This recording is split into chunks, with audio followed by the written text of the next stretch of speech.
La chirurgie, c'est la discipline de la médecine qui consiste à réaliser des interventions manuellement ou à l'aide d'instruments sur un corps vivant. On ampute un patient, disons, dans plusieurs cas, soit à la suite d'une insuffisance vasculaire, soit à la suite d'une infection, ou à la suite d'un accident, ou à l'occasion des malformations des membres, et aussi en dernière position lorsqu'il existe une tumeur. Donc voilà les principales causes d'amputation des membres. Mais il faut noter que le membre n'est amputé que lorsqu'il y a une insuffisance vasculaire, c'est-à-dire que le sang ne parvient plus dans un segment de membre et celui-là ne vit plus. C'est dans ce cas et dans l'impossibilité de revasculariser, c'est-à-dire de redonner du sang à ce membre, c'est dans ce cas seulement qu'on est autorisé à amputer.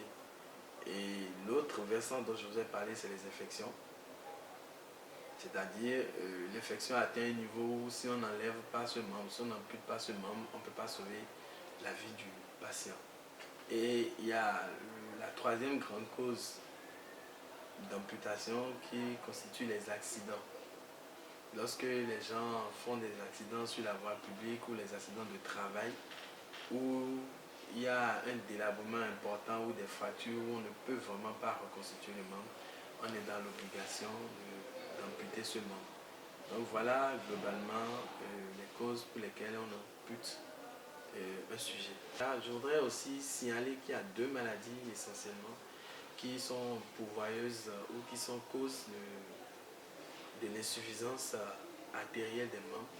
C'est le diabète et l'hypertension artérielle. Il faut noter que de plus en plus, il y a une forte croissance des diabétiques et donc des complications de cette maladie qui amènent à amputer. Et il y a l'hypertension artérielle, comme j'avais déjà dit plus tôt, où il y a l'insuffisance vasculaire.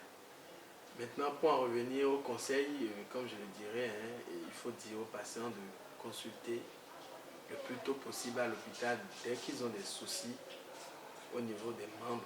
Et en matière de conseil aussi, à défaut de venir dès que cela survient, si eux-mêmes ils vont chez les tradithérapeutes et qu'ils se rendent compte que la maladie, la plaie n'évolue pas bien, il faut avoir le réflexe de recourir à l'hôpital le plus vite possible. Car dès qu'on en arrive à l'amputation, les possibilités de réadaptation sont diminuées et les coûts sont énormes parce qu'il faudra mettre plus tard des prothèses.